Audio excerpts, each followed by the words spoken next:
Sejarah Monumen Pancasila Sakti terletak di daerah Lubang Buaya, Jakarta Timur. Monumen ini dibangun untuk mengenang peristiwa tragis yang terjadi pada malam 30 September hingga 1 Oktober 1965 yang dikenal sebagai Gerakan 30 September atau G30S PKI. Berikut penjelasan lengkap mengenai sejarah Monumen Pancasila Sakti.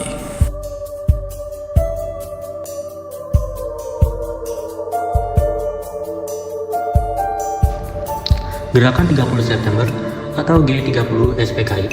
G30 SPKI adalah sebuah gerakan yang dilakukan oleh sekelompok militer yang menamakan diri sebagai Gerakan 30 September. Gerakan ini bertujuan untuk melakukan kudeta terhadap pemerintahan Presiden Soekarno. Pada malam 30 September hingga dini hari 1 Oktober 1965, mereka menculik dan membunuh 6 jenderal serta 1 perwira Angkatan Darat. Korban tersebut adalah Letnan Jenderal Ahmad Yani, Mayor Jenderal R. Suprapto, Mayor Jenderal M.T. Haryono, Mayor Jenderal S. Parman, Brigadir Jenderal D.I. Panjaitan, Brigadir Jenderal Sunoyo Siswomiharjo, Letnan Pierre Andreas Tendian atau Ajudan Jenderal Nasution. Para korban dibawa ke sebuah daerah di pinggiran Jakarta, Lubang Buaya, dan mayat mereka dibuang ke dalam sebuah sumur tua.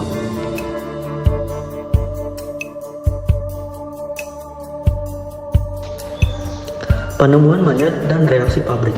Pada tanggal 3 Oktober 1965, setelah operasi militer untuk mengamankan Jakarta, mayat para jenderal ditemukan di sumur tua di Lubang Buaya. Penemuan ini memicu kemarahan masyarakat dan memperkuat sentimen anti-komunis di Indonesia, yang akhirnya berujung pada pemberangusan Partai Komunis Indonesia atau PKI dan pembersihan anggota-anggotanya.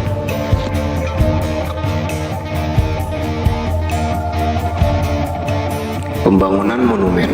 1. Inisiatif pembangunan. Presiden Soeharto yang saat itu menjadi Panglima Komando Operasi Pemulihan Keamanan dan Ketertiban atau Kopkamtib menginisiasi pembangunan monumen ini. Monumen ini dimaksud untuk mengenang para pahlawan revolusi yang gugur dan sebagai simbol perlawanan terhadap komunisme. 2. Peresmian.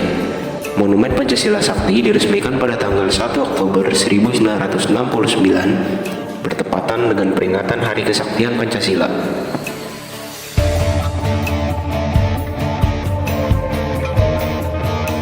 Struktur dan bagian monumen.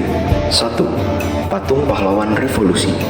Monumen ini memiliki patung 7 pahlawan revolusi yang berdiri gagah, menggambarkan Letnan Jenderal Ahmad Yani, Mayor Jenderal R. Suprapto, Mayor Jenderal M.T. Haryono, Mayor Jenderal S. Parman, Brigadir Jenderal D.I. Panjaitan, Brigadir Jenderal Sunoyo Siswomiharjo, dan Letnan Pierre Andreas Tendian. 2. Museum Pengkhianatan PKI. Museum ini berisi diorama, foto, dan artefak yang menceritakan peristiwa G30S PKI dan kejahatan yang dilakukan oleh PKI. Museum ini bertujuan untuk mendidik masyarakat mengenai bahaya komunisme. 3. Sumur Lubang Buaya. Sumur tua di mana mayat para pahlawan revolusi ditemukan dijadikan bagian dari kompleks monumen.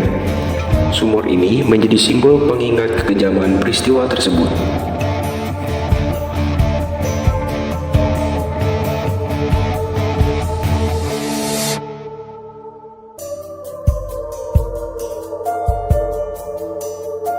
Monumen Pancasila Sakti adalah tempat bersejarah yang penting bagi bangsa Indonesia.